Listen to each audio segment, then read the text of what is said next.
அதிகாரம் 6.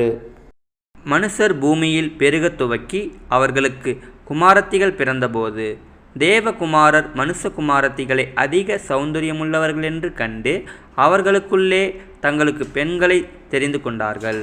அப்பொழுது கர்த்தர், என் ஆவி என்றென்றைக்கும் மனுஷனோடே போராடுவதில்லை, அவன் மாம்சந்தானே, அவன் இருக்கப்போகிற நாட்கள் 120 வருஷம் என்றார். அந்நாட்களில் இராட்சதர் பூமியிலே இருந்தார்கள். பின்பு தேவகுமாரர் மனுஷகுமாரத்திகளோடே கூடுகிறதினால் இவர்கள் அவர்களுக்கு பிள்ளைகளை பெற்றபோது இவர்களும் பூர்வத்தில் பேர் பெற்ற மனுஷராகிய பலவான்களானார்கள். மனுஷனுடைய அக்கிரமம் பூமியிலே பெருகினது என்றும் அவன் இருதயத்து நினைவுகளின் தோற்றமெல்லாம் நித்தமும் பொல்லாததே என்றும் கர்த்தர் கண்டு, தாம் பூமியிலே மனுஷனை உண்டாக்கினதற்காக கர்த்தர் மனஸ்தாபப்பட்டார். அது அவர் இருதயத்துக்கு விசனமாயிருந்தது.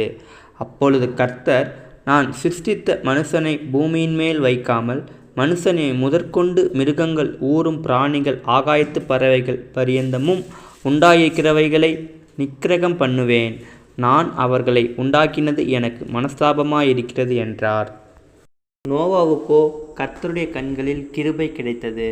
நோவாவின் வம்ச வரலாறு. நோவா தன் காலத்தில் இருந்தவர்களுக்குள்ளே நீதிமானும் உத்தமனுமாயிருந்தான்.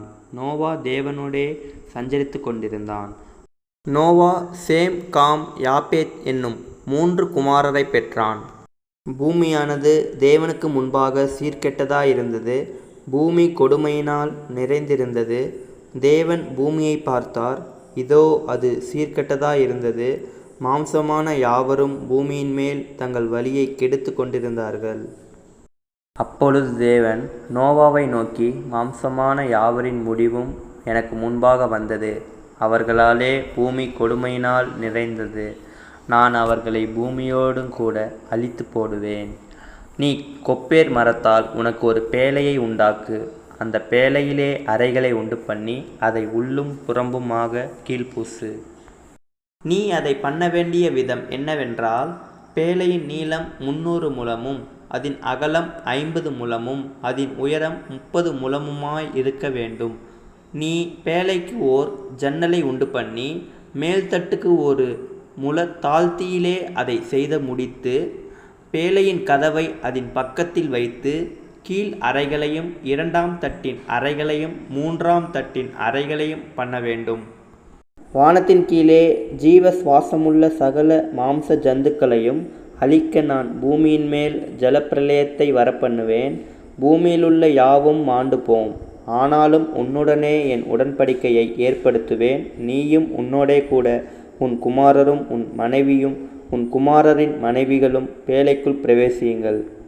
சகலவித மாம்சமான ஜீவன்களிலும் ஆணும் பெண்ணுமாக வகை ஒன்றுக்கு ஒவ்வொரு ஜோடு உன்னுடன் உயிரோடே காக்கப்படுவதற்கு பேழைக்குள்ளே சேர்த்துக்கொள். ஜாதி ஜாதியான பறவைகளிலும் ஜாதி ஜாதியான மிருகங்களிலும் பூமியிலுள்ள சகல ஜாதி ஜாதியான ஊரும் பிராணிகளிலும் வகை ஒன்றுக்கு ஒவ்வொரு ஜோடு உயிரோடே காக்கப்படுவதற்கு உன்னிடத்தில் வரக்கடவது.